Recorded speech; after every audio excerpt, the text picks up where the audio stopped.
지난 시간에 우리가 이제 대승정종분에서 대승이란 무엇이냐? 그건 바로 하상, 인상, 중생상, 수자상을 일으키지 않고 이 수자상을 이런 생각을 일으키지 않으면은 사실은 어떤 중생이 열반에 들어간다는 생각도 하지 않아요. 그러면은 이게 이제 이 내용 자체가 굉장히 서로 긴밀한 그 연관성을 가진 말들입니다. 다시 말해서 우리 중생들이 볼 때는 중생계, 열반계가 있습니다. 이 계라는 것은 분별에 의해서 일어나는 걸 보고 계라 그래요. 근데 이제 이 분별이 사라지면 오직 일진 법계가 있을 뿐이죠. 그걸 보고 이제 모든 분별이 사라진 것을 법계라고 불러요. 법계. 그러니까 그 앞에다 이제 일진 법계라는 말 쓰죠. 하나에 분별이 없다는 것을 하나라고 말하는 것입니다. 참되다는 의미에서 진이라고 말 쓰고 이 다름한 이 법은 사실은 진실된 모습으로 보면 연기하고 있기 때문에 하나의 모습이다. 그래서 일진법계라고 부르는 것이에요. 그래서 여러분들이 이제 화엄경이나 또 그 의상조사 법성계를 보면 제1성이 법성, 원륭, 무이상 이렇게 나와요. 그렇죠? 불교에서 법이라는 것은 우리 앞에 드러나 있는 모든 삼라만상, 우리에게 지각되는 모든 인식 대상을 법이라고 부릅니다. 그런데 우리는 이 지각되고 있는 우리 앞에 벌어져 있는 모든 삼라만상을 우리들이 분별로서 갈라놓기 시작합니다. 그래가지고 이건 책상이다, 이건 의자다, 뭐다 이렇게 모두 이름을 붙이면은 이게 전부 갈라지게 되어 있어요. 그러면서 우리는 그것을 구별을 해냅니다. 이렇게 분별하는 작용을 식이라고 부르는 것입니다.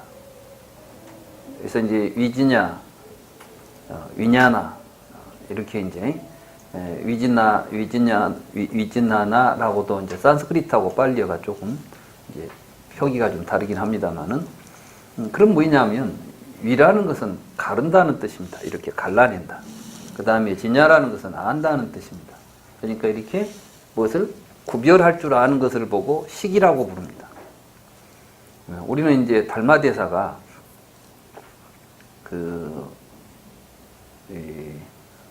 양나라 무제를 만나가지고 마지막에 양나라 무제가 대짐자는 수냐 이렇게 물었죠. 짐을 상대하고 있는 너는 도대체 어떤 놈이냐 이렇게 물으니까 달마대사가 불식 그랬어요. 이 말은 이제 중국말로 하면 모르겠습니다 이런 뜻이지만은 사실은 이 식이라는 말 자체가 분별한다는 뜻이에요. 그러니까 불식 이렇게 말한 데가 굉장히 중요한 의미가 있는 겁니다. 그래서 이걸 이제 벽암록에 제1칙이라고 해서 달마 불식 이렇게 이야기했어요. 이 식은 지금 양무제는 너 누구냐고 했을 때는 벌써 자타가 분열되어서 서로 이렇게 분별심을 일으키고 있으니까 달마대사가 불식 이렇게 이야기한 것은 분별하지 마시오.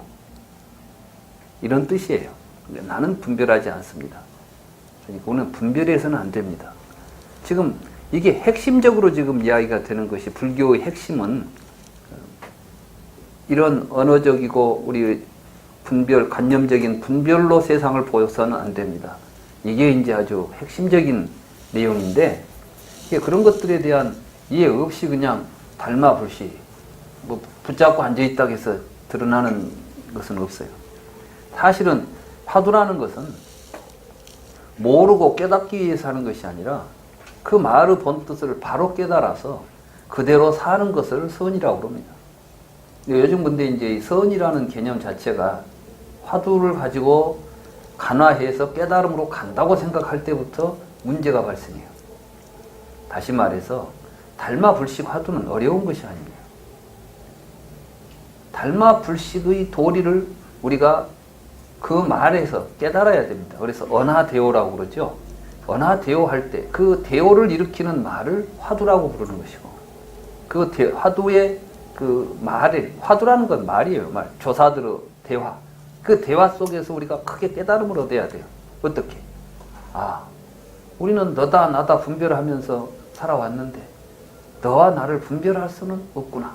분별해서는 안 되는구나. 라는 것을 깨달았으면 이제 분별 없이 사는 걸 보고 화두선이라고 합니다. 그러니까 입으로만 말하고 행을 하지 않는 것은 부두선이라고 그러죠.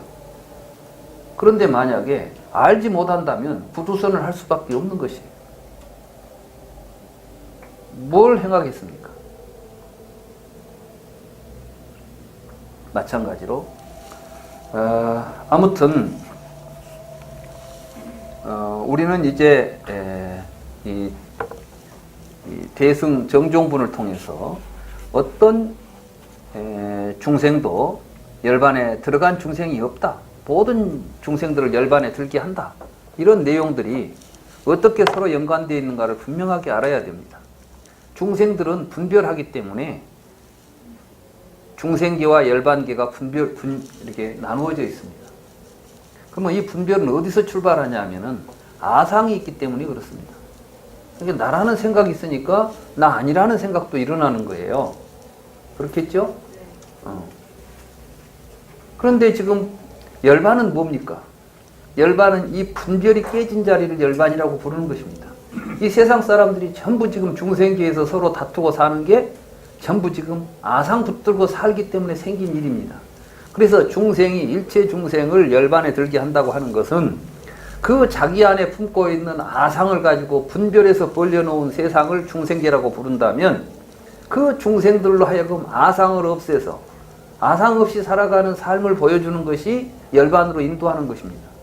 그래서 모든 중생들이 다 같이 아상이 없어 아상 없이 분별하는 마음이 끊어진 자리를 열반이라고 부르는데 그 열반의 자리에 어떤 놈이 들어가겠냐는 겁니다.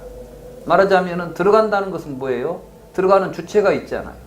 부처님께서는 무아를 이야기하시면서 무아와 공을 이야기했습니다. 이 무아와 공을 이야기했을 때 무아와의 공의 본뜻은 뭐였습니까? 업보는 있으나 작자는 없다는 겁니다. 그러니까 작자 없는 가르침을 폈는데 들어간 놈은 뭐가 되겠습니까? 작자가 되겠죠? 열반이 있어가지고 열반계에 누가 들어갔다 그러면 열반계에 들어가는 놈이 있다는 이야기가 되죠. 이게 바로 아상, 인상, 중생상, 수자상이 다 그 속에 들어있는 거 아닙니까? 그러니까 그러한 무아의 통철한 깨달음, 다시 말해서 들어간 놈 없다, 작자 없다는 생각을 가지고 보살의 삶을 사는 것이지 그 생각이 일어나는 순간 이미 그 보살도 아니다. 이런 이야기를 지금 하는 거예요. 그러니까 우리가 지금 앞으로 해야 될 불사, 다시 말해서 중생을 모두 열반으로 이끈다 할 때 우리는 내가 먼저 깨달아 가지고 뒤에 가서 누구를 구제하겠다. 우리 주변에 보면 그런 이야기 있습니다. 먼저 내가 깨달아야 남을 구제할 거 아니냐. 그런 생각을 가지고 하면 벌써 아상이 일어나 버렸죠. 내가 깨달아 가지고 깨닫지 못한 너 깨닫게 해줄게. 이렇게 되면 이게 이제 메시아하고 다를 바가 없습니다. 나는 구세주고 너는 나한테 구원을 받아라. 그러면 어떤 관계가 성립됩니까? 주종관계가 성립돼 가지고 그 주종관계 속에 이제 끼게 되면은 어떤 한 사람은 앞에서 사람을 끌고 가고 뒤에 사람들은 따라다니는 꼴이 됩니다. 그럼 부처님께서 우리들을 지금 끌고 다니는, 우리들은 부처님이 줄줄 끄면 끄는 대로 쫓아다니는 그러한 것이 불교라고 생각하십니까? 그건 아니에요. 그건 우리가 많은 경에서 확인할 수가 있습니다. 부처님이 어떤 말씀을 하시느냐? 파리니바나 수타라고 하는 그 반니원경이라고 그러죠. 파리니바나 수타라고 하는 장함 비가 니까야에 보면 열반하시기 직전에 아난다가 이제 지금까지 우리를 지도하고 우리를 앞에서 끌고 가시던 부처님께서 열반하시면은 누가 이 교단을 끌고 갈까요? 하는 취지의 질문을 합니다. 그러니 돌아가시기 전에 한 말씀 해주시죠. 이 한 말씀이 뭐예요? 이제 내가 죽은 뒤에는 누가 내 자리를 차지하라. 후계자를 임명해 주세요. 이렇게 말합니다. 이런 취지로 이야기했겠죠. 그러니까 부처님께서 또 지금 갑자기 무슨 소리냐? 이렇게 말씀을 하셔요. 그러면서 내가 만약에 비구들을 앞에서 끌고 간다고 생각했거나 비구들이 나를 따라온다고 생각했다면 내가 죽기 전에 한마디 할 말이 있겠지. 그러나 나는 비구들을 앞에서 끌고 간다고 생각하지도 않았고 비구들은 나를 쫓아다닌다고 나는 생각한 적도 없다. 그런데 나보고 무슨 이야기를 하라는 것이냐. 나는 이미 그동안 45년 동안 감춘 것 없이 밀교와 현교의 구별 없이 내가 그렇게 번역을 했어요. 근데 감추거나 드러낸 것 없이 오히려 그런 말이 더 많습니다. 근데 제가 왜 일부러 밀교와 현교의 구별 없이 이렇게 그렇게 했던가? 왜 그런 이야기를 하냐면은 그 뒤에 가면 이건 밀교다. 부처님이 평소에 말씀으로 못하신 것이 이 속에 들어있다 하면서 뒤에 이제 이상한 불교들이 나타날 때마다 이 밀교를 표방합니다. 그 중에 하나가 선종에서 또 그걸 표방하기 시작했어요. 이건 언제냐면 이제 당대나 송대쯤에 와서 나타난 이야기예요. 이게 삼처전심 같은 겁니다. 정법안장을 가섭에게 전한다. 경전에는 그런 이야기가 전혀 아무런 어떤 그 단서도 없는 이야기들을 중국 선종이 자기 선종이 진짜 부처님 법을 이어받았다는 것을 강조하기 위해서 조작해냅니다. 그러니까 우리가 옛날 책이라고 해서 다 진실이라고 믿으면 안 되는 것이죠. 지금 우리 선가에 유행되는 여러 가지 말들의 대부분은 중국 선종에서 만들어낸 거짓. 그 거짓도 언제 만드느냐? 초기 선종에서 만든 게 아니라 후기 송나라 때 오게 되면 이때부터 만들어진 전설들입니다. 말하자면 가섭이 여마시중 미소를 그 여마시중 미소는 그야말로 중국식으로 여마시중이지 이게 무슨 인도에는 여마시중이라는 단어 자체가 나온 적도 없습니다. 타자탑점 반분자다. 뭐 탑 앞에서 자리를 앉았다. 전혀 근거 없는 이야기입니다. 뭐 곽시쌍부했다. 그것도 전혀 근거 없는 이야기입니다. 이런 이야기들이 만들어져 가지고 마치 비밀교가 있는 것처럼 비밀스러운 부처님의 진짜 가르침은 잘 안 전했다. 이런 이야기인데 부처님은 그걸 열반경에서 전적으로 부정을 하죠. 말하자면 열애에게는 스승의 주먹이 없다. 스승의 주먹이 뭐냐면 밀전이에요. 밀전. 우파니샤드에서 우파니샤드 스승들은 절대로 다 안 가르쳐줬어요. 딱 비밀은 감춰두고 있다가 죽기 전에 자기가 가장 믿는 제자 한 사람 옆에다 앉혀놓고 슬쩍 보여준 거야. 이게 뭐냐면 주먹 속이가 지금 뭐가 들어있어요. 이건 누가 뭐인지 아무도 몰라. 딱 그 사람만 싹 보여주고 감추는 거죠. 그래서 비밀스러운 가르침이다. 그래서 우파니샤드를 미리서, 오이서 이렇게 이제 이야기합니다. 그런데 부처님 그걸 의식하고 있는 거예요. 그 당시 우파니샤드에서는 이제 죽기 전에 꼭 후계자들한테 비밀된 가르침을 전해주듯이 열애도 비밀된 가르침을 누구에게 전해져가지고 이제부터는 비전을 주는 거죠. 이거 갖고 있는 사람이 이 교단의 주인공이다. 그 이야기를 또 갖다가 써먹는 게 선종이에요. 선종에서 어떻게 써먹느냐. 부처님의 가사가 의발이 전해져 오다가 홍인대사한테 있었던 의발을 육조 해능한테 전해줬다는 겁니다. 무슨 놈 몇천 년 된 가사하고 그 밥그릇이 인도에서 중국까지 건네왔겠습니까? 부처님께. 그리고 부처님이 가섭한테 의발을 전한 적이 없거든. 그런데 그런 이야기들이 만들어지면 그게 진실이라고 믿어가지고 혹시 뭐 그런 좋은 의발 같은 거 있으면 나도 전해받으면 이제 그때부터는 권력이 되고 권위가 되잖아요. 이런 식으로 불교를 해석하고 그런 식으로 불교를 수행하려고 하면 이게 도대체 무슨 불교가 되겠습니까? 부처님께서는 그걸 이제 끊기 위해서 아난다한테 그렇게 말씀하시는 거예요. 그러면서 그러므로 이제 이 대목이 중요하죠. 그러니까 나는 깨달아서 여러분들에게 어떻게 하면 깨달은 것인지 어떻게 하면 고통으로부터 벗어나서 행복하게 사는 길인지를 감추지 않고 내가 아는 대로 모든 걸 다 가르쳐 놨으니까 이제부터는 내 가르침이 있는 곳에 내가 있는 것이다. 그러니까 이제 나를 이 몸뚱이 이런 걸 가지고 나라고 생각하지 마라. 이제 내 가르침이 있는 것이고 내가 있는 곳 아니냐. 이 이야기를 하는 것이 법신이라는 개념이에요. 법신. 다르마가 있는 곳에 곧 부처님이 계신다. 이게 부처님의 몸은 육신이지만 부처님의 본 모습은 다르마다. 이게 금강경에도 나오는 거예요. 형색이나 형태로서 열애를 보려고 하지 마라. 다름아가고 부처다.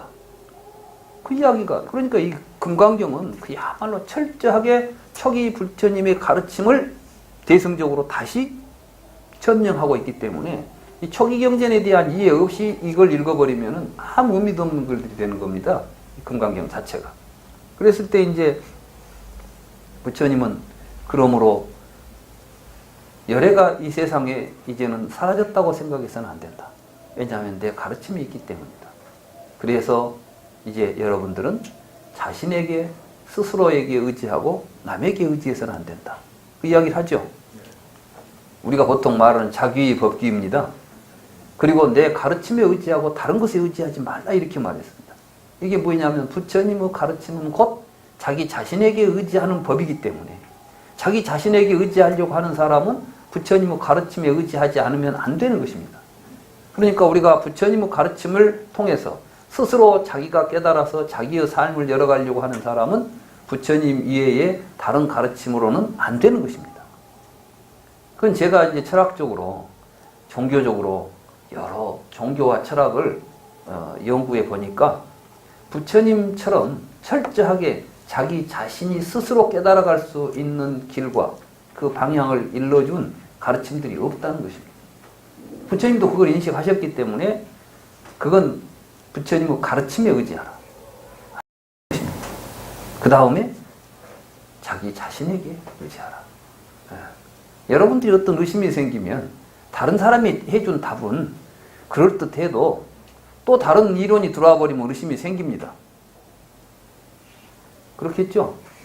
그런데 자기가 스스로 깨달아서 그렇다는 것을 확신하게 돼버리면은 누가 와서 별소리를 해도 변치 않는 확실한 자기 생각이 자리 잡게 되는 것입니다. 불교는 그 자리에서 살아가라고 우리에게 가르치는 것이죠. 그러니까 부처님의 말씀조차도 무조건 믿지 말라고 그랬어요. 네가 스스로 생각해보고 스스로 그렇다라는 확신이 생기기 전까지는 내 말도 믿어서는 안 된다. 그리고 부처님은 뭐 믿으라고 이야기하지 않습니다. 들어보라고 그러죠. 들어보고 해보라 그러죠. 그래서 부처님이 하신 말씀이 그렇지 않아요. 와서 보라. 와서 내 이야기를 들어봐라. 그리고 들은 대로 해봐라. 해보면 너도 볼 수 있다. 이게 바로 와서 보라는 의미입니다. 우리 지금 카페 이름이 와서 보라죠. 네. 저도 그래서 이 카페 이 공부를 하면서 제가 강조했던 것은 지금 제 이야기를 여러분들이 무조건 내 이야기니까 믿으세요라고 이야기하고 싶지 않습니다. 여러분들이 스스로 제 이야기를 듣고 여러분 자신을 들여다보십시오. 그리고 자신 속에서 자신의 의지에서 그 답이 그 말씀들이 어떤 의미인가를 스스로 깨달아야 됩니다. 그 과정을 저는 제가 알고 있고 제가 배운 대로 여러분들에게 소개하고 있을 뿐입니다. 그랬을 때에 실제로는 업보만 있을 뿐 작자가 없다. 그렇기 때문에 열반도 중생계 있고 열반계 있어서 중생계에서 열반계로 왔다 갔다 하는 공간의 의미가 있는 것이 아니라 이 중생들이 바로 자기 자신의 마음속에서 아상, 인상, 중생상, 수자상 버리고 자신의 참 모습, 업보는 있으나 작자는 없다는 작자 없음을 바로 깨달으면 어떤 삶이 전개되겠어요? 무아의 삶. 그럼 업보만 있고 작자는 없다는 것은 도대체 무슨 의미겠어요? 많은 사람들이 깨닫고 나서 수행을 많이 해야 부처같이 살 것처럼 생각합니다.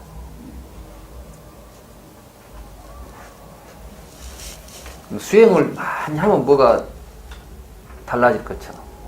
근데 사람 달라지는 것은 어떤 수행을 많이 했다고 달라지는 것이 아니라 자기의 생각이 근본적으로 바뀌지 않으면은 안 바꿔지게 되어 있습니다. 무슨 말씀이냐 하면 그 참 좋은 생각이니까 한번 해봐야지 하고 나무 이야기를 자기 걸로 만들려고 하면 하다 보면 의심도 생기고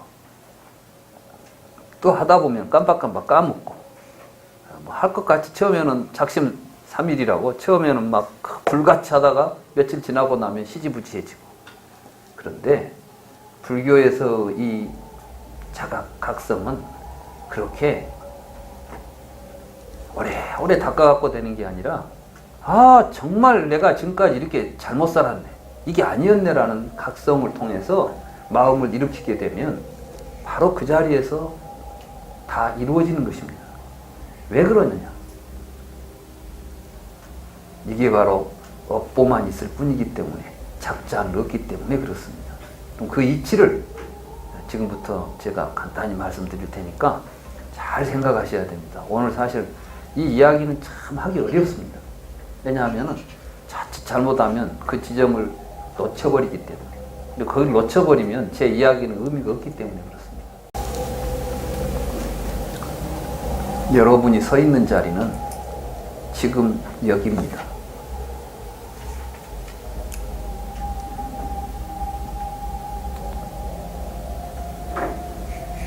근데 지금이라는 이곳은 현재라는 시간도 아니에요. 사실은 3세가 다 망상입니다. 과거, 현재, 미래, 이건 실제하지 않아요. 왜 실제하지 않느냐? 과거는 지나간 시간이기 때문에 실제할 수가 없어요.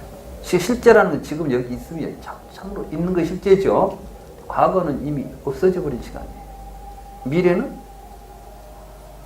아직 오지 않은 시간이에요. 그러면은 현재는 과거와 미래 사이에 있는 시간을 우리가 현재라고 불러요. 그런데 그 현재가 있다고 생각하면은 현재는 간격을 가지고 있어야 돼요. 그래서 우리는 시간이라는 말을 쓰는 겁니다. 시는 간격이 있다고 해서 시간이라는 말을 쓰죠. 근데 시간은 간격을 가지고 있지 않습니다. 그러니까 시간이 간격이 있다고 생각해서 아비달마 불교에서는 그 시간의 가장 짧은 간격, 그러니까 시간의 최소 단위가 있을 거라는 생각을 한 겁니다. 그 최소 단위가 있다고 생각했기 때문에 그걸 찰나라고 불렀던 것입니다. 그래서 찰나라는 것은 아주 짧은 시간인데, 그 짧은 시간이 있기 때문에 어떤 존재가 찰나 동안 존재한다면은 찰나 동안에 생겼다가 멸하는 시간이 찰나인 겁니다. 그럼 그 안에가 존재하는 유가 있는 것이죠. 이 유 개념이 무아바 개념이에요. 무아바. 그래서 12연기에 보면 유가 있으니까 생사가 있다 이게 나오죠. 아무리 짧은 시간이라도 유가 있으면은 생사가 있는 거예요. 이 유는 시간으로서 시간적 존속성을 의미하는 거예요. 부처님께서는 무상하다 했을 때 그 무상은 찰나 동안의 짧은 시간이 이어진다는 이야기가 아니라 찰나라고도 확정할 수 없을 만큼 시간의 공성을 이야기한 겁니다. 그래서 무상하기 때문에 공이라는 말이 곧 뒤에 나오는 거예요. 무상과 공은 똑같은 의미로 쓰였던 거예요.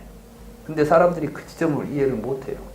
그래서 사람들이 오는 무상하고 공이니라 그렇게 보는 것이 정관이니라 말해도 여러분들 생각으로 이해하고 이해했다고 생각하지, 실제로 오온이 무상하고 공이라는 사실을 정확하게 깨닫지는 못하고 살아요. 말해도 여러분들이 이해한 정도는 무상 공이라는 개념으로 이해하지, 정말 무상과 공이 이 지점이구나라고 여러분들의 삶 속에서 여러분들이 스스로 그걸 보고 살지 못한다고.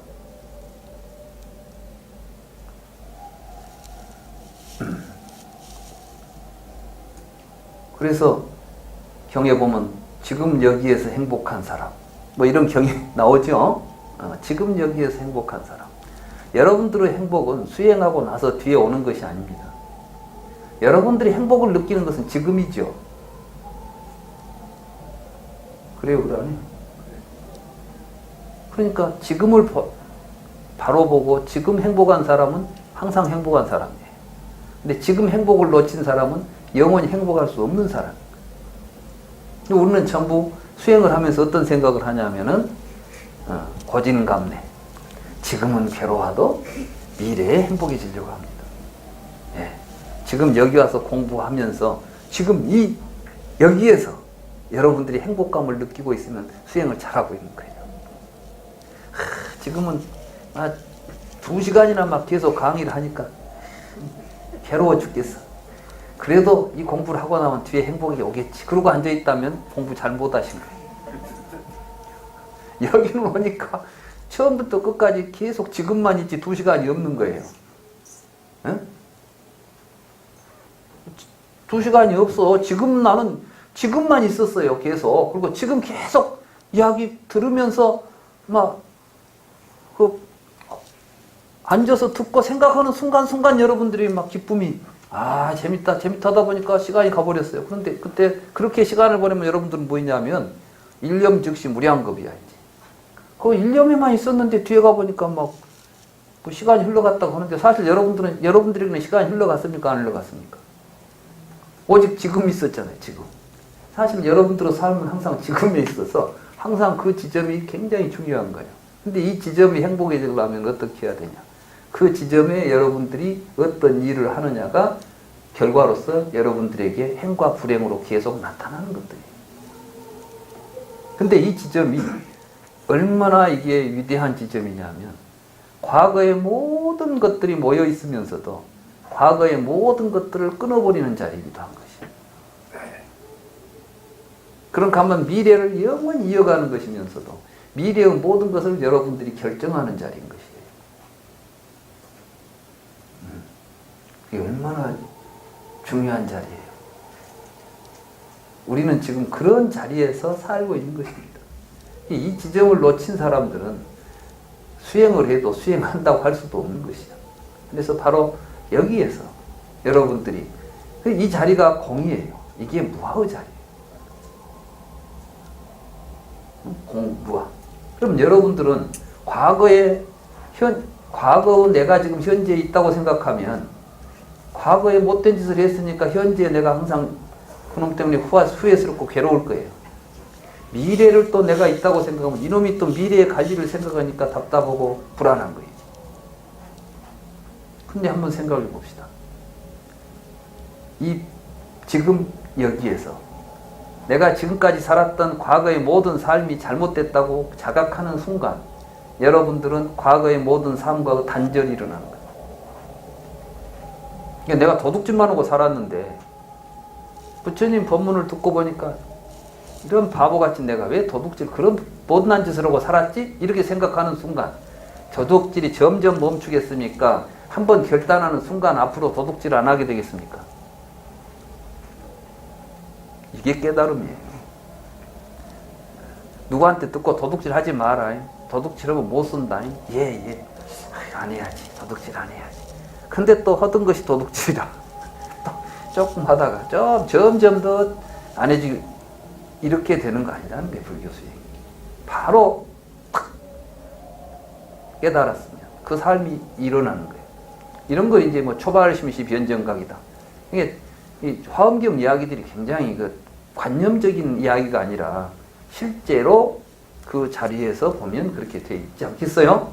한번 내가 탁 아니야 라고 탁 하고 발심하는 순간 이미 그게 바로 내가 발심을 했어. 여기서 지금 금강경도 그러죠. 발심을 하죠.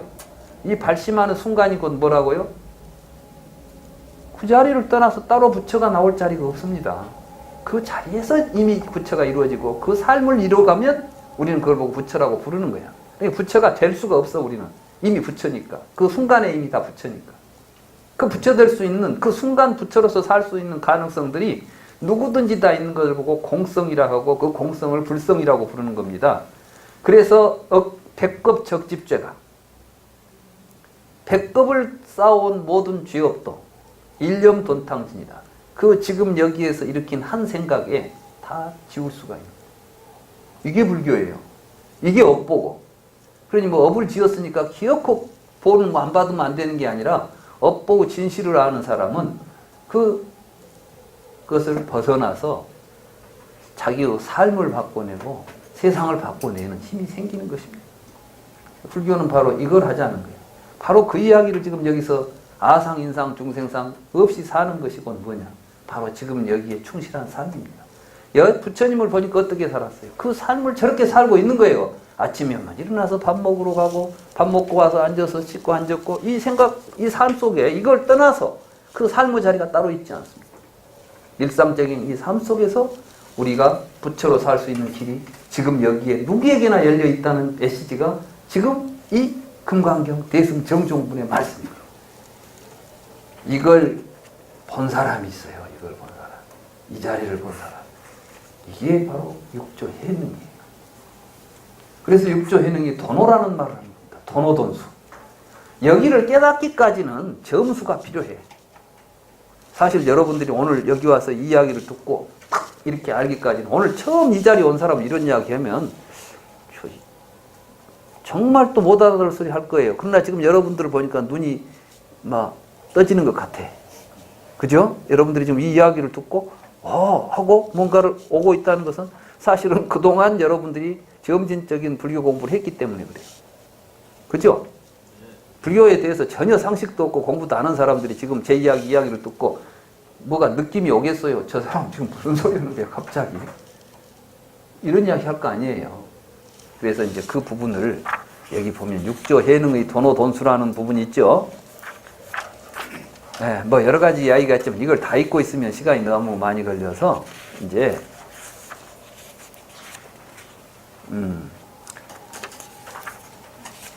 한 대목만 딱 읽어서, 여기 저 69쪽을 보시면 이런 이야기가 있습니다.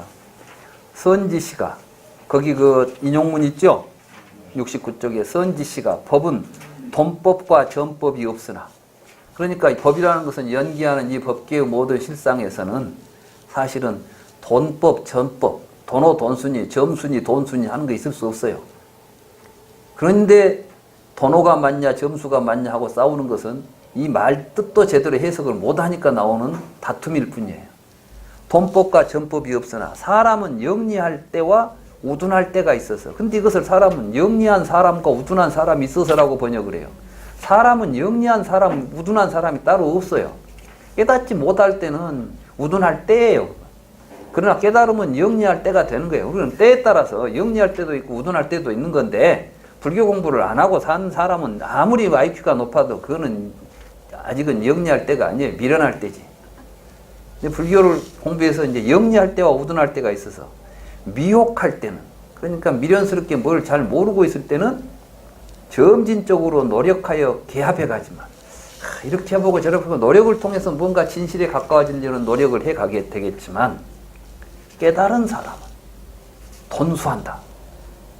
그러니까 말하자면 깨닫고 나서는, 진짜 깨달아버리면은 정말 자기가 그렇다는 것이 자기 자신에게 확실한 깨달음으로 와버린 사람이 이제 점점 도둑질해서는 안 되겠다고 확실히 깨달은 사람이, 야, 10번 하던 도둑질 오늘은 9번 하고 다음에는 8번 하다가 마지막에 도둑질 안 하겠다, 이런 삶이 안 나온다는 거예요. 이해가 되십니까? 이런 이야기를 놓고 무슨 번호점수, 전호점수 갖고 싸울 필요가 뭐가 있어요? 말장난이라니까. 돈점 논쟁 자체가 돈호돈수에 대한 이해가 없기 때문에 돈호 전수는 안 되니 뭐 그러면서 이제 자꾸 차별심을 내는 거예요. 말하자면 점수를 주장한 것은 미련한 놈들이고, 여기 이제 이 이야기가 그렇게 돼 있잖아요. 근데 이게 미련한 사람이 아니라 미련할 때가 있고 영리할 때가 있다, 이렇게 말했지, 사람이 미련하고 사람이 이게 근기에 따라서 근기가 하근기들은 점수하고 상근기들은 돈수한다, 말도 안 되는 이야기예요. 왜냐하면은 부처님의 가르침을 듣고 이해하고 알았다 할지라도 알기 때문에 개합하려고 노력할 때는 아직은 깨달을 때가 깨달은 때가 아닌 것이죠. 그러나 깨달으면 돈수한다. 돈수한다는 것은 돈수라는 말에 주의해야 돼요. 돈수는 뭐냐면은, 돈호한 다음에 돈수는 수행의 성격을 이야기하는 거예요. 이게 돈호해버렸으니까 수행할 것 없다가 아니라, 돈호했으면 그 돈호한 삶을 가지고 산다는 거예요. 돈호한 그 삶을 실천하는 걸 돈수라고 말하는 겁니다. 무아라는 사실을 깨달았으면 이제 무아로 사는 것을 보고 돈수라고 그럽니다. 점수라는 것은 부처님이 무아 하니까 할 때마다 이게 아상이 일어나니까 아상이 안 일으키도록 하고 나라가 없다는 생각으로 해보자 이런 건 점수가 되겠지만은, 정말 보니까 나라는 놈이 있지도 않은 내가 지금까지 나라는 생각 속에 빠져 있었구나, 이걸 정확하게 깨달은 사람이 두 번 다시 아상이 일어나겠습니까? 그렇게 사는 삶을 보고 돈수라고 한다. 그러니까 돈수라고 해서 수행할 것이 없다는 이야기를 하는 게 아니라, 부처님도 우리 겉으로 보면은 부처님도 똑같이 살았죠. 깨닫기 전에는, 깨닫기 위해서 얼마나 많은 노력을 했습니까? 그러나 깨닫고 나서도 삶의 모양은 달라졌습니까? 같습니까? 얻어먹고 돌아다니는 건 똑같다니까. 그렇지만 그 속에는 뭐가 달라요? 예전에는 모르는 상태에서 살았지만 이제 알고 사는 거예요. 그러니까 불교 공부를 통해서 뭐 특별히 되려고 하지 마십시오. 될 것 없다는 것이 무소득이에요. 그러니까 반야심경에서 보면은 무소득고로. 그런데 자꾸 우리는 불교 공부하면서 뭐 되려고 하거든. 그러니까 어떤 사람들은 또 그래요. 불교 공부 해가지고 자기가 좀 뭐 나면 이제 아는 소리고 이제 자기가 남보다 더 아는 것처럼 막 내세우려고 하고 자기를 주장하려고 하고 내 말이 맞다고 하고 너는 몰라 내가 알아 이렇게 이런 생각을 일으키니까 이제 그렇게 되면은 불교 공부는 하지 말란 것을 하고 있는 꼴이 되는 거예요. 그래서 이제 이 금강경이 그런 점에서 굉장히 중요한 메시지를 우리에게 주었고 바로 육조 해능선사께서 그런 점을 정확하게 잘 파악했다. 저는 이제 금강경 읽고 육조단경을 제가 자주 읽었어요. 저는 고등학교 때부터 육조단경 공부를 했어요. 근데 처음에 육조단경 여러분들 해석하는 걸 보면서는 긴가 하면서 이제 했는데 실제로 금강경이나 이런 걸 안목을 가지고 육조단경을 읽어보니까 육조단경하고 금강경하고는 사실은 구조상 똑같은 구조를 가지고 있어요. 그래서 참 우리 왜 육조 해능이라는 분이 금강경을 강조하고 있는가 이런 것들을 보면서 제가 제가 이제 이 금강경 속에 육조 해능의 도노돈수라는 그 부분을 제가 집어넣어서 이 경을 해석했던 것입니다. 이제 그렇게 해서 이게 바로 대승의 정종, 대승의 근본 취지 이런 걸 우리가 이제 알게 된 거예요. 굉장하죠? 이게 바로 대승불교의 핵심이라는 겁니다. 그럼 이제 이 대승불교의 핵심을 가지고 사는 사람은 어떻게 살아가야 되는 것이 자 이런 생각을 일으킨 사람이 구체적으로 살아갈 때 어떤 삶을 살아야 할까요를 묻는 것이죠. 이게 바로 묘행무주분입니다. 이 묘행은 보살의 삶은 무주의 삶이다. 이 이야기를 하는 겁니다. 그럼 무주가 뭐냐? 무주. 이 무주라는 말이 또 사실은 그렇게 간단한 개념이 아니에요. 머물지 않는다. 머물지 않는다는 말은 무슨 뜻일까요?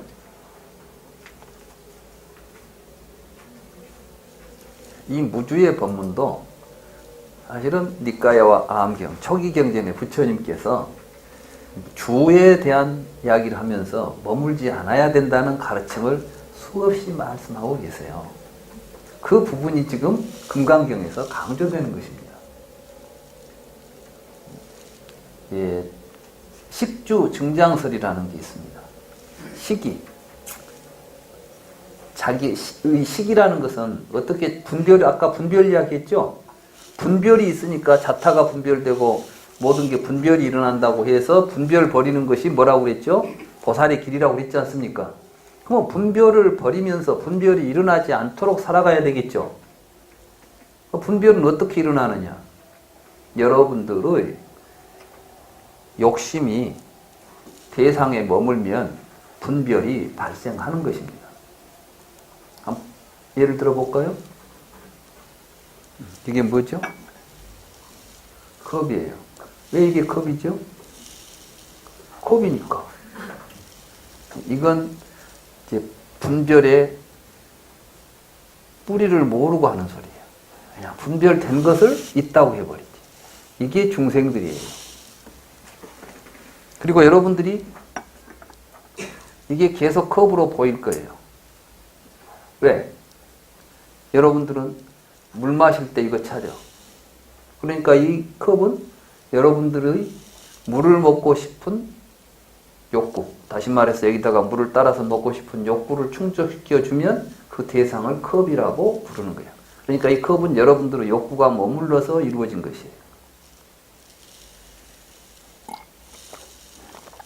근데 어떤 사람은 이걸 가지고 퇴박으로 써요. 이거 한 홉쯤 되니까. 이거 한 홉, 두 홉. 이렇게. 그럼 이거는 뭡니까? 대박이에요. 그죠? 왜 갑자기 컵이 대박이 돼버렸지? 컵이 변해서 대박이 됐습니까? 여러분들은 욕구가 변하니까 대박이 됐습니까? 여러분들의 욕구가 머물면 그것이 그렇게 되는 거예요. 그러면서 이것이 대상화됨과 동시에 그것을 욕구하고 그것을 대박이라고 분별하고 그것을 컵이라고 분별하는 내가 또 속에 하나 만들어지는 거예요. 아상이. 그러니까 나와 바깥 세계의 존재들은 항상 이렇게 짝으로 같이 만들어져요. 그러니까 바깥 세상이 없어져 버리면 여러분도 없어지는 거예요. 여러분들 의식 속에서 여러분들에게 대상이 전부 사라져서 아무 대상도 의식 속에 나타나지 않으면 여러분의 자신도 나타나지 않아요. 그 예가 꿈도 꾸지 않고 잠을 잘 때 내가 있어요, 없어요? 어디 있었던 것 같아요? 잠자고 있었다고 그래, 그때. 내가 잠자고 있었대. 아니, 없어졌는데 내가 있다는 거야. 그런데 어떤 조건이 돼서 깨어나서 의식이 일어나가지고 대상이 보이기 시작하면 그때 내가 깨어났다고 말해요. 그러니까 사실은 우리 의식이라는 것은 반드시 대상과 더불어 있어요. 이해가 됩니까? 대상 없으면 의식도 없는 거예요. 그러니까 사실은 이렇게 연기하고 있는 구조 속에 있는 것이고 그 의식이 일어날 때 대상만 주어지는 게 아닙니다. 여러분들이 생명체로서 의식이 발현될 수 있는 신체적 구조를 건강하게 유지할 때 또 발생하죠. 여러분들이 막 심하게 아파가지고 혼미 상태에 빠져 있으면 또 그때 나라는 것이 일어납니까? 안 일어납니까? 없겠죠. 우리가 지금 나라고 하는 것이 있는 것처럼 그렇게 보이지만 잘 분석해 보면 이렇게 어떤 인연이 있으면 나타났다. 인연이 사라지면 사라지고 있어요. 그리고 또 한 모습으로 있는 것도 아니에요. 아까는 이것을 컵으로 봤다가 이제는 대박으로 봤다가 이런 걸 보고 무상하게 있다. 연기하고 있다. 그것을 공이다. 이렇게 부르는 겁니다. 그런데 그것을 실체다 있다. 아까 아상, 인상, 중생상, 수자상을 가지고 보니까 이제 그놈을 붙잡고 앉아서 마음에 드네 안 드네 있네 없네 하고 다투고 싸우고 사는 거예요. 그러니까 무아와 공의 도리라는 것이 허무주의로 가자는 게 아니라 정말 나는 어떻게 살고 있는가를 있는 그대로 여실하게 보자는 겁니다. 그리고 이걸 여실하게 알고 보는 사람은 그 속에서 생사의 고통이나 이런 허망한 망상에서 일어나는 모든 괴로움들이 있을 수 없다.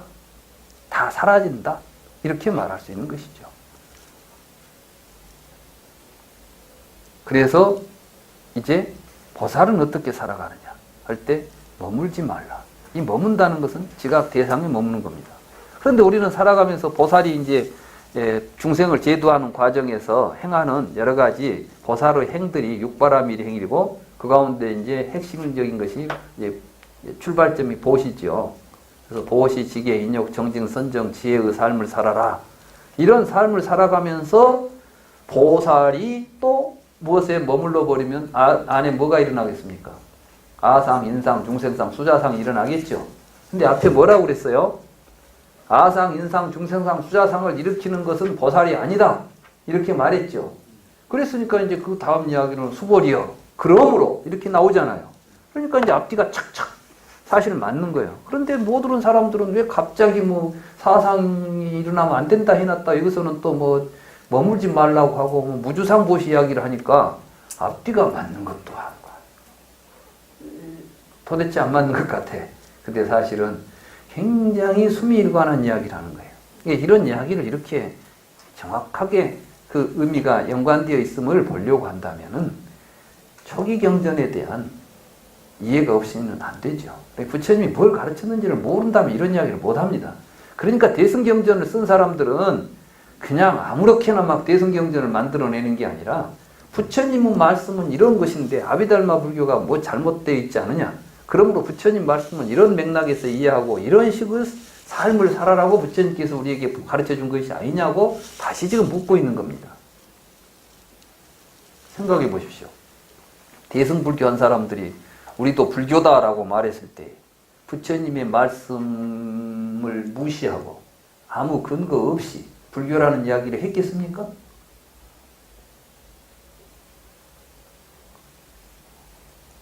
자기 생각이 옳고 아비달마 불교가 불교라고 생각했다면 불교를 비판하면서 다른 종교를 만들었겠죠.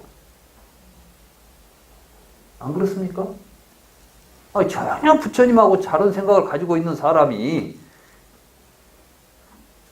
이것이 세상을 구원하는 진정한 원리다라고 이야기한다면 부처님을 비판하고 나와야 되겠습니까? 부처님을 얻고 나와야 되겠습니까? 부처님을 비판해야 되잖아요. 그런데 이 사람들은 뭘 하겠어요?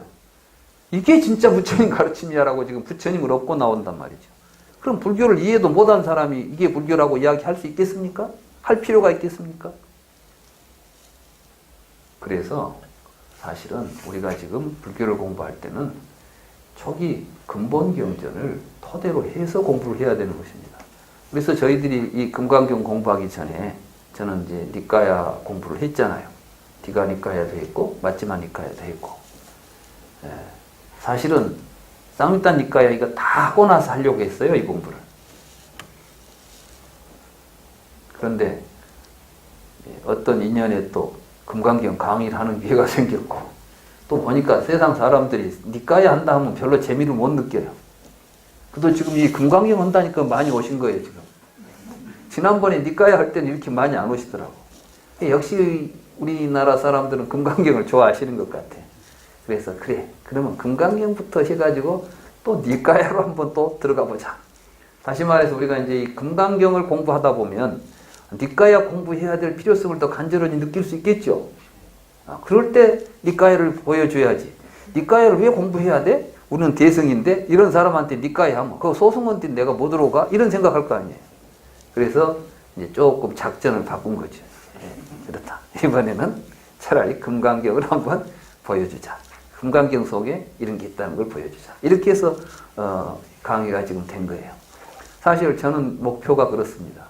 니까야 공부 다 하고 나면 그 다음에는 대승경전들 다 니까야로 읽을 생각을 해요. 화엄경도 읽을 것이고 유식도 읽을 것이고 뭐 섭대성론 같은 유식론서, 중론, 지금 중론은 불광사에서 지금 하고 있죠. 중론도 니까야로 읽을 것이고 기신론도 중론 니까야로 읽을 것이고 대승의 모든 경론을 저는 니까야로 충분히 정말 어떤 누구보다도 확실하고 분명하고 알기 쉽게 읽어낼 자신이 있습니다. 그건 내가 그동안 공부하면서 그런 경론들을 저 스스로 제가 읽으면서 느꼈던 것은 다른 사람들의 해석이 근본 불교에 대한 이해 없이 해석을 하니까 중구난방으로 자기 생각 이야기 하니까 이 사람 이야기 저 사람 이야기가 다 틀린 거예요. 여러분도 공부해봤으면 아실 거 아니에요. 누구 책 읽어보면 이렇다고 서로 싸우고 있는 거죠. 그러나 부처님의 가르침에 근거해서 보게 되면 싸울 필요가 없습니다. 왜? 명쾌해지니까. 그래서 저는 이제 이 공부를 하시는 여러분들이 이런 과정을 다 마친 다음에는 정말 부처님의 가르침과 그 가르침이 역사적으로 어떻게 전승되고 사회적으로 역할을 했는가를 이해한 다음에 이걸 가지고 아까 우리 수보리가 물었던 자, 보살의 길을 함께 우리가 가야 되겠다. 제 이 불교 공부하는 목적이 거기에 있어요. 저는 사실 그렇잖아요. 저라는 사람이 혼자만 강의하고 돌아다니면 뭐가 되겠어요? 제가 언제까지 일을 할 것 같아요? 저도 이제 65이에요. 저 가만히 생각해보니까 언제 나이 먹은지 모르게 65이더라고. 그럼 내가 살면 얼마나 더 살겠어요? 가만히 생각해보니까 사람은 영원히 살 것처럼 생각하지만 사실은 자기 나이를 탁 집어넣고 나면 이제 산 날보다 죽을 날이 가깝다. 이런 생각이 들잖아요. 그러니까 이때는 어떤 일을 우리가 하고 살아야 할까? 사는 데까지 내가 할 일이 있을 거 아니에요. 우리가 해야 할 일들이 있는 것이고. 그래서 저는 이제 그런 생각을 하면서 바쁜 생각도 좀 들어요. 어떻게 해서든 보다 많은 사람들이 부처님 가르침을 바르게 이해해가지고 또 세상 사람들이 전부 이걸 바르게 알아서 지금 여기에서 또 누구나 다 행복을 느낄 수 있는 이러한 삶을 살도록 또 살아가면 좋지 않겠냐. 그건 또 나 혼자 할 일이 아니다. 부처님도 그 간절한 생각으로 45년 동안 사람들을 쫓아다녔을 것 같아요. 요즘 제가 이제 그런 걸 느껴요. 아, 부처님이 45년 동안 이 맨발로 막 사방으로 뒤집고 돌아다니셨던 것이 부처님이 그런 생각, 그래서 제자들에게 그런 삶을 살라고 보여줬던 거. 그걸 지금 금강경이 읽어낸 겁니다. 부처님께서 날마다 걸식하고 돌아다니면서 늙은 노인이 돼가지고 이리저리 돌아다니는 이유가 뭐가 있겠냐? 지금 이렇게 물었고, 그 물음에 대해서 우리가 부처님처럼 사는 삶을 살아가기 위해서는 어떤 마음을 가지고 살아야 되겠느냐? 이걸 지금 다시 묻고 거기에 대한 답으로 머물지 않는 보시를 행해야 한다. 이게 바로 보살의 삶이고 묘한 행위다. 묘라는 것은 미묘하다 이런 뜻도 있지만 가장 아름답다는 뜻이 있습니다. 그러죠? 묘령의 여입니다. 뭐 묘라는 것은 참으로 형언할 수 없이 아름답고 고운 것을 또 묘라고 합니다. 그래서 여기서 묘는 미묘하다 이렇게 설명할 수도 있겠지만 저는 그냥 아름다운 삶은 머물지 않는 삶이다. 이런 이야기로 제가 해석을 하고 싶어요. 멋지죠? 그러니까 여러분도 멋진 삶을 사세요. 묘행. 그럼 묘행 무주운. 자, 한번 읽어볼까요? 수보리여. 그러므로 이제 보살은 지각 대상에 머물러 보시를 행해서는 안 됩니다. 형상에 머물러 보시를 행해서는 안 되며 소리, 냄새, 맛, 촉감, 지각 대상에 머물러 보시를 행해서는 안 됩니다. 수보리여 보살은 실로 이와 같이 모습에 대한 관념에 머물지 않는 보시를 행해야 합니다. 왜냐하면 머물지 않고 보시를 행하는 사람은 그 복덩어리가 헤아릴 수 없기 때문입니다. 수보리여 그대는 어떻게 생각하나요? 동방의 허공을 헤아릴 수 있을까요? 헤아릴 수 없습니다. 세조지시여. 수보리여 남방, 서방, 북방, 사유, 상하의 허공을 헤아릴 수 있을까요? 헤아릴 수 없습니다. 세조지시여. 수보리여 머물지 않고 보시를 행하는 보살의 복덩어리도 이와 같이 헤아릴 수가 없답니다. 수보리여 보살승으로 함께 나아가는 사람은 실로 이와 같이 모습에 대한 관념에 머물지 않는 보시를 행해야 합니다. 제가 여기서 이제 색이라는 말을 모습이라고 했어요. 이게 뭐냐 하면 사실은 이제 예를 들어서 색을 이야기했지만 색 이야기하면은 안이비설시는 색성향 미촉법 이 전체를 아울러서 안과 색을 대표로 이야기합니다. 그러면 부처님께서는 끊임없이 12처 법문을 설하셨어요. 경에 보면 12처 많이 나오죠. 안과 색을 견하여 안식이 생긴다. 뭐 안이비설신의 색성명 미촉법 나오잖아요. 많은 사람들이 그걸 뭐라고 해석하냐 그러면 눈, 코, 귀, 혀 이렇게 해석하고 말아요. 그러니 반야심경 읽다가 누구 안이비설신의 그러면 이 뭐 불교 공부하다가 공돌이 깨치면 눈도 사라져버리고 코도 사라져버린다고? 그럼 뭐 하자는 거야? 이건 뭐 귀신 그렇죠. 뭐 눈도 없고 귀도 없는 것들이 돌아다니면 귀신이지 이게 사람입니까? 그럼 이건 뭐 이거 되자는 겁니까? 그러고 이제 심오하다고 말해. 아, 뭐 공 속에는 눈도 없고 귀도 없고 코도 없고 뭐 모르면 심오하다 하는 거예요. 모르면. 근데 이때 머물지 않으면 분별이 사라지는 거예요. 그러니까 사실은 이 무안이비설신에는 이때 눈은 얼굴에 박혀있는 눈을 의미하는 게 아니라 보는 놈을 의미합니다. 근데 우리는 항상 보면서 보는 놈이 있고 밖에는 보이는 놈이 있다. 내 관심이 거기에 머무는 순간 나와 보이는 놈이 둘이 대립하게 돼 있어요. 그 구조 속에서 이제 그 놈을 내가 탁 보게 되면 여기에 이게 있어요. 근데 이걸 보시를 해야 되겠다는데 이게 벌써 그 생각을 가지고 딱 보시면 야 이건 너무 좋아 이거. 저 애한테 주기는 좀 그래. 이거 말고 좀 더 싼 걸로 다른 거 하나 해줄까? 뭐 이런 생각이 일어나죠. 그럼 벌써 이제 이 생각이 일어나기 시작하면은 계속해서 분별이 일어나서 그러는데 어떤 사람이 지금 이걸 필요로 해요. 근데 저 사람이 필요한 생각. 아 그래. 저 애는 이게 참 필요해. 얼른 집 갖다 줘요. 이때는 여기에 머물지 않는 거예요. 그렇게 주는 거예요. 그럼 그 사람이 필요한 때 주는 거야. 이 줄 때 그 사람에게는 내가 너한테 이걸 줬다는 생각보다 필요한 사람이 쓰도록 해주는 거예요. 이 세상의 모든 것은 주인이 없습니다. 지금 재벌들이 쌓아놓고 있는 돈 그 지 거 아니에요. 그 은행에 놀고 있을 뿐이지. 지 것은 지가 쓰다 죽은 것만 지 것이야. 그래요, 그러네요. 아니 지금 뭐 회장님 병원에 계시는데 그 많은 돈이 무슨 필요가 있어? 아무 의미가 없잖아. 사람들은 그런데 그걸 몰라요. 너무나 눈에 보이는 뻔한 사실을 그걸 이해를 못 하더라고. 그리고 그것은 사실은 그게 돌아다니면은 엄청 좋은 세상이 돼. 말하자면 지금 쌓아놓고 있는 돈 풀어놓으면 지금 대한민국의 모든 문제, 그 중에 10분의 1만 풀어버려도 해결될 일이 수도 없어요. 그렇습니까? 그렇습니까? 누구 집에 막 몇 조씩 있대. 그리고 이제 그 집에는 날마다 이자 들어오는 것이 몇 천억씩이 들어오는데 계산이 잘 안 된대, 그냥. 얼마 들어온지도 모르고 산대요. 근데 그렇게 살면 못해. 뭐 하고 있는 게 지금? 그 사람은 지금 잘 살고 있는 거예요? 죄 짓고 있는 거예요? 천하의 못될 죄인들이에요. 근데 우리는 그런 사람이 부러워 또. 이게 무지몽매한 거예요. 무지몽매한 거. 이게 바로 머물지 않는 삶을 모르기 때문에 일어난 일이에요. 이해가 돼요? 그걸 간단히 이해하고 그렇게 살자고. 이거 가지고 무슨 이론을 만들어 봐야 복잡하기만 하고 알아봤자 쓸모도 없는 것들이에요. 사실 금강경에서는 그렇게 말하는 거예요. 야, 네 거기다가 네 생각이 머물지 말라는 거예요. 그러니까 여러분들이 무슨 행동을 할 때 딱 일어나면 행해야 돼.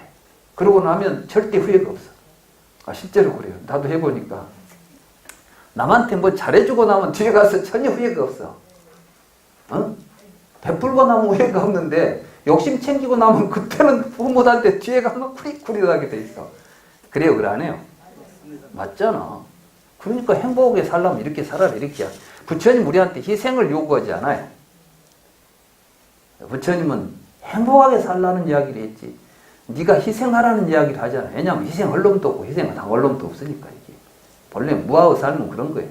그러니까 이게 얼마나 멋집니까? 이 묘행이라니까. 이게 멋진 삶이라니까.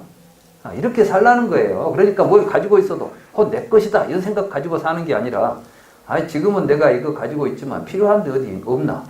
이러면 이제 여러분들이 뭘 가지고 있으면 혹시 이게 여러분한테 필요 없는 건 다른 사람한테 혹시 필요한 것이 없나고 두리번거리면서 사세요. 그래야지 자꾸 필요도 없는 걸 자꾸 지 것으로 붙잡고 잡고 있으려고 하면 사실은 고달픈 일이야.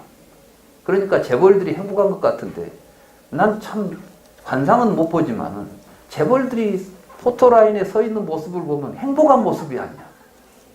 굉장히 그냥 어째 시커멓고 그냥 뭔가 좀 고민이 많은 것 같아. 그래서 내가 그랬지. 고민이 많기는 하겠다. 솔직히 나는 뭐 돈도 가진 것도 없는데 그것도 뭐 돈이 돈 생각을 하면 머리가 아프더라고 우리는. 근데 그 많은 돈을 그 관리하고 뭐하고 이 생각하고 이 돈이 이제 어디로 빠져나가니 원해가니 그것만 생각하고 있으려면 이게 보통 머리 아플 일이 아니구나. 그래서 이제 근데 사람들이 참 어리석구나. 무엇이 행복인지 불행인지를 분간을 못하는구나. 그래서 사실은 우리 자본주의 문제를 해결하려면 지금처럼 노동자와 사용자가 서로 대립을 하면 안 됩니다. 왜 안 되냐면은 그건 전부 욕심 때문에 대립하거든.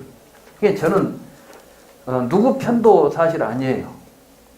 왜냐하면 노동자는 물론 노동자는 그 많은 대가를 받아야 돼요. 노동의 대가를 충분히 받아야 됩니다. 그건 우리 사회에서 필요한 부분이에요. 근데 그것이 안 되고 있는 사회니까 부도덕한 사회고 부정의한 사회인 것이고 그걸 위해서 지금 저기 떠드는 거예요. 나도 저도 나가서 떠들었습니다. 저도 나가서 횃불도 들고 왜냐하면은 이래서 안 되니까 이건 정말 가장 심각한 현실이 문제가 됐기 때문에 했습니다. 그렇지만 그걸로 끝난다고는 생각하지 않았기 때문에 또 여기에 앉아 있는 거예요. 그걸로 끝나지 않는다고 생각한 것은 사실은 그렇다고 해서 재벌은 타도 대상이 아닙니다. 그럼 뭐냐? 재벌은 교화의 대상이에요. 그래서 재벌한테 당신 행복하십니까? 그 돈 가지고 왜 불행하게 사십니까? 그걸 가지고 정말 행복하게 살 수 있는 길이 있습니다. 우리는 이걸 알려줘야 됩니다. 부처님이 그걸 하고 다실 분이에요.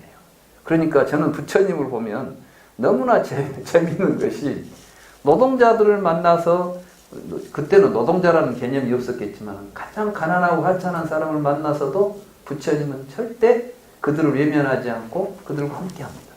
우리가 보리왕자 경에 보면 나오잖아요. 부처님께서 이제 궁전을 보리왕자라는 왕자가 궁전을 어마무시하게 경복궁 같이 멋진 궁전을 탁 지어놓고는 거기에 이제 인도는 이렇게 그 석조 건물이기 때문에 이렇게 층이 있잖아요. 계단을 탁 놓고 높은 자리에다가 카펫을 쫙 하얀 카펫을 쫙 깔아놓고 이제 첫 발을 부처님이 이제 딛고 올라가시라고.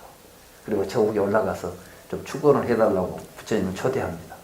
그래가지고 와서 부처님 올라가시죠. 그러니까 부처님이 가다가 카페트 앞에서 서버렸어요. 3번을 청해도 부처님이 올라가지 않습니다. 그러니까 아난다를 향해서 부처님이 쓱 뒤돌아봅니다. 네가 좀 이야기해라.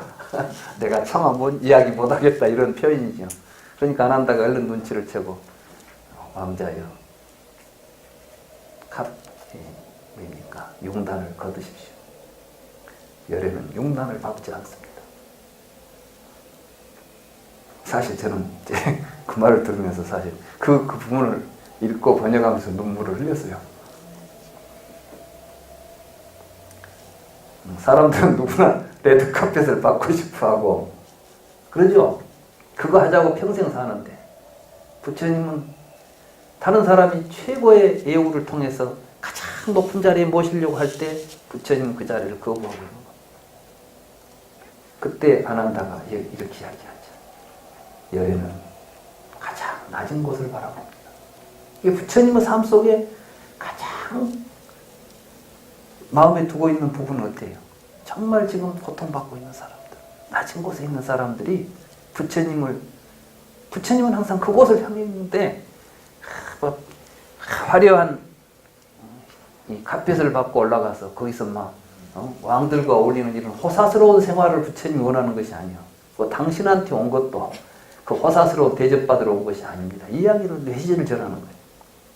그리고 열애의 뜻을 알았으면 당신도 왕자로서 이제 열애처럼 낮은 곳을 바라보시오. 이런 의미가 함축되어 있는 거 아니에요. 지금 열애한테 탁 그 자리를 보고 아난다를 통해서 그걸 전달하지 않습니까? 왜? 카펫을 치우니까 그때 열애께서 비로소 궁전에 올라갑니다. 그 자리는 이제 높은 자리가 아닙니다. 이미. 부처님이 서 있는 곳은 항상 가장 낮은 곳이 되어 있는 것입니다. 참 경을 읽으면서 어쩌면 그렇게 그런 부분들을 경에서 잘 표현해냈을까? 나는 이 경을 그렇게 전승해서 그 부분을 표현해내신 분들에게도 정말 경의를 표하고 싶습니다. 그리고 부처님은 또 부자들, 이런 사람들을 외면하지 않고 그들이 다가오면 언제든지 맞이했습니다. 그러나 중요한 것은 부처님이 먼저 그들을 찾아가지 않았다는 것입니다. 경전을 보십시오. 부처님이 왕이 있으니까 왕한테 한번 가서 왕을 만나고 부자가 있으니까 부자를 만나고 이런 일을 하지 않습니다. 왜 그랬을까요? 근데 찾아오면 절대로 외면하지 않습니다. 똑같이 맞이합니다. 그래서 이제 왕들이 부처님에게 부처님은 왕을 교화하고 부자를 교화해서 그 당시 이제 극고독정자 같은 사람이 부처님에게 교화를 받고 부처님에게 전 재산을 헌납하지 않습니까? 그리고 그걸 가지고 화려하진 않죠. 크고 수행하기 좋은 기수극고독원이라고 하는 절을 부처님에게 드리지 않습니까? 그러나 부처님은 거기에 머물지 않지 않습니까? 부처님은 또 때가 되면 바루를 들고 길거리로 나서고 있어요. 이게 무주입니다. 지금 머물지 않는 삶을 살아야 됩니다. 이론을 여러 가지로 따지는 것보다 우리는 이런 것 속에서 부처님의 삶을 느끼고 우리는 어떻게 살아야 할 것인가를 배워가는 것. 이게 불교 공부다. 저는 이렇게 생각을 합니다. 그래서 이 부분을 이 제목 달아놓은 걸 보십시오. 묘행무주문이다. 아름다운 삶은 머물지 않, 이걸 딱 우리가 현대적으로 번역한다면 머물지 않는 삶이 아름답다. 다 이렇게 번역할 수 있는 거예요. 그러니까 이 번역도 묘행은 무주다 뭐 이렇게 번역한 것은 번역도 아니고, 이걸 제대로 딱 아는 사람이 번역할 때는 머물지 않는 삶이 아름답다. 이렇게 이제 표제를 접가는 거예요. 재밌죠? 이게 이제 그러면 이렇게 무주를 하게 되면 어떤 삶이 벌어지느냐? 이때 다투지 않는 삶이 나타나는 거예요. 여러분들의 다툼 속에는 끊임없이 자기가 자리 잡고 있죠. 그래서는 무주를 통해서 아상이 일어나지 않는다 그랬죠? 아상이 일어나지 않으면 어떤 삶이 벌어집니까? 서로 다투지 않는 삶이 벌어집니다. 그럼 부처님께서 우리에게 보여주고자 한 세상은 어떤 세상일까요? 네, 사실 다투지 않는 세상입니다. 지금 우리 다투고 있죠? 네, 이거 종식시키는 게 불교입니다. 그러니까 지금 이 시대에 가장 필요한 게 불교입니다. 지금 뭐 누가 대통령이 돼봐도 별로 나는 기대하지도 않아요. 조금 좋아질지는 모르지만 그렇다고 세상이 확 바뀌나. 이게 변화가 되려면 뭐가 돼야 되느냐. 많은 사람들이 무주의 삶을 살면서 무아를 실천하여 서로 같이 함께 사는 길을 알아야 됩니다.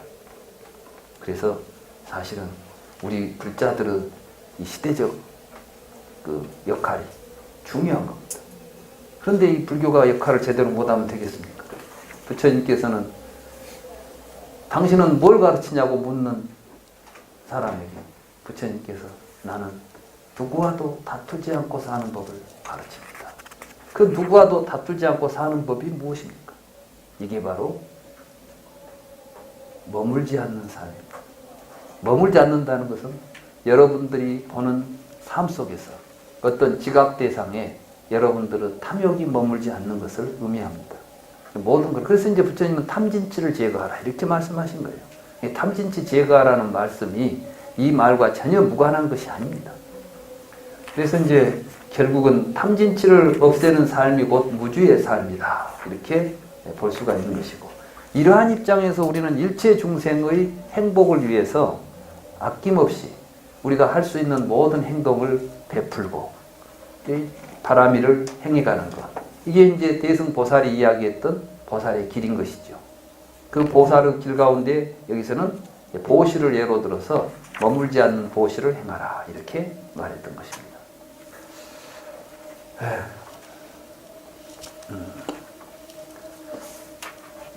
벌써 5시예요. 그래서 제 이야기는 묘행 무주풍, 다시 말해서 머물지 않는 삶은 아름답다. 그래서 보살의 삶은 아름답다. 우리가 바로 살아가는 이 보살의 삶은 남을 위한 삶이 아닙니다. 곧 나 자신의 행복한 삶을 위해서 사는 삶이 곧 그대로 타인의 행복을 위한 삶이 되어가야 되는 것입니다. 왜냐하면 사실은 나와 남이 본래 둘이 아니기 때문에 그렇습니다. 이게 바로 대승의 삶입니다. 지금 금강경은 우리에게 부처님은 그렇게 사신 겁니다. 그 속에서 우리도 그 삶을 본받자 이렇게 이야기하고 있는 것입니다. 네, 오늘 묘행 무주부까지 해서 마치겠습니다.